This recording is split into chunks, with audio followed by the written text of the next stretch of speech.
Hi folks, my name's Luke, I'm from Radford Creations and welcome back to my workshop.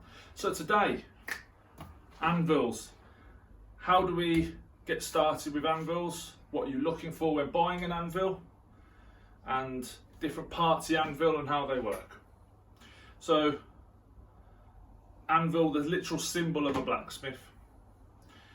What this is, effectively, all it is a steel metal object that is flat, that is used as an immovable object that's underneath your work. So as you're striking your work, this is the thing that stops it moving, stops it carrying on, and allows you to manipulate your work in any way you need to.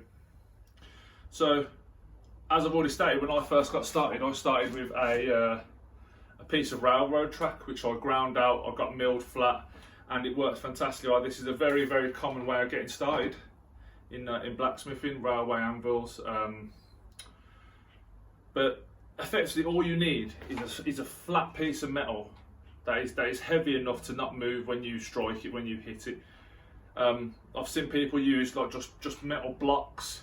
I've seen people use like I-beams with wood in between the things to stop it deforming.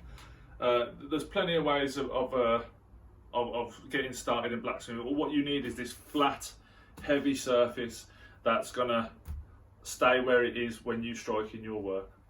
So this is obviously a proper anvil. This is made by Brooks, a very famous company in England, and it's only a little one.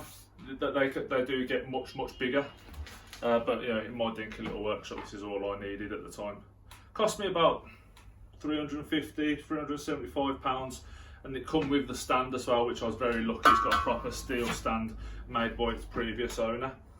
So yeah, I highly recommend getting a proper anvil, and this is going to be your biggest expense starting out. But if you can't afford a few £100s for an anvil, then any of the, so I started with a railway anvil and lasted me years, and I did plenty of good work on it, and you can too. So don't worry about I've got to go and spend £300 on that. I think a good railway track anvil start you off at about £50, something like that. I'll check on eBay.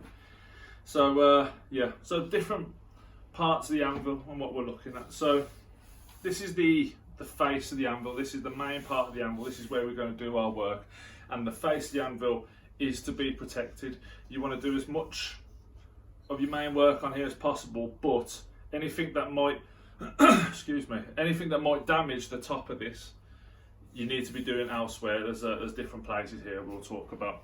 But yeah, so you know, if you're punching through, you don't want to be punching through down and straight onto the face of the anvil, because you're going to damage the anvil. Any of these bumps, nicks, I've got a few on mine, because you're going to get it. You're going to get mishits and stuff. The amount of times yeah, especially when you're getting started, you're trying to hit this tiny little thing, and yeah, you're going to hit it. So yeah, any damage and stuff on the top could come up on your work underneath, because imagine like when you're flattening down this hot piece of steel, it's going to be picking up and filling these little gaps, these little dents on the top. So especially you knife makers and stuff out there, you want to protect the face of your anvil as much as humanly possible. You can clean it up with a flat disc or something like that if you do start getting a few too many dinks. Mine could probably need doing at some point. But yeah, to be protected, this is where you're doing your main work. You'll see one side's got a curve on it to help you, when you're curving over, and one side's a more cornered end. So, for different types of work, whatever you're looking at. So if you need one that's just going to be a soft curve, you use that side. You have one that's a straight corner, you use this side. It's pretty self-explanatory. This little hole here is called a hardy hole, and this is for holding tools. You have things called hardy tools, hot cut hardies. This is one I made. This is one I made. So what this does is it just holds this, effectively what is a large chisel, upside down. So as I can hold my workpiece, strike down, and it will cut. So if I'm doing, coat hangers or something like that, when you're finished, cut it off like that. I mean, I used to use like a masonry chisel, but then I'd have to lie my work down on the anvil, not holding it down, hold that, then strike that. Can be done 100%, but this is just so much better, so much easier. And yeah, there's plenty of different hardy tools. You have ones that hold your work down, you have ones with pins that you can, you know, bend round, that people make their own. There's all sorts of stuff. I've even seen ones that you put in it and it's like a smaller anvil on top, so for when you know, like a smaller hoard or something like that. So yeah, there's loads of different tools. They are quite expensive. A lot of people tend to make their own, but yeah, hardy holes. So now this is called a pritchel hole right on the end. There's like a tiny little hole just on the end, and this is for when you're, like I said before, when you're punching through. If you're using a punch to punch through your piece of work, you want it over your pritchel hole. And just as you punch through, I mean, you want to be, as you're mainly punching, you want to do here, but just as you're going to break through, you move over to the pritchel hole and punch through, and it will go straight through into the hole. You're not damaging your anvil. Obviously you want the punch to go straight through as well, so you don't want the punch to stop as soon as it gets through. You want the punch to go as far through, so you're actually punching through your work.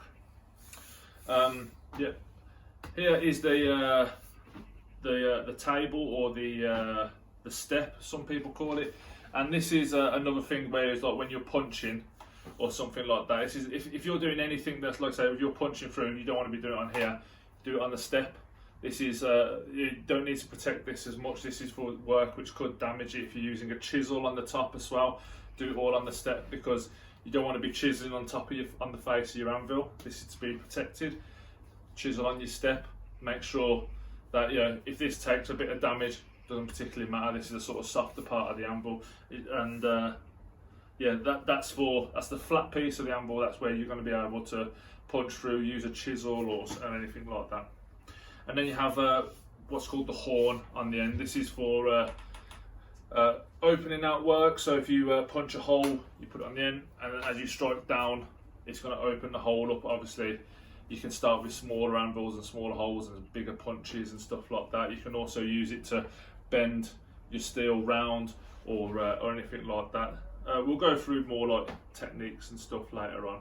But yeah, this is the anvil. I mean, you've got all parts. This is the waist, the feet. It's pretty self-explanatory, you know.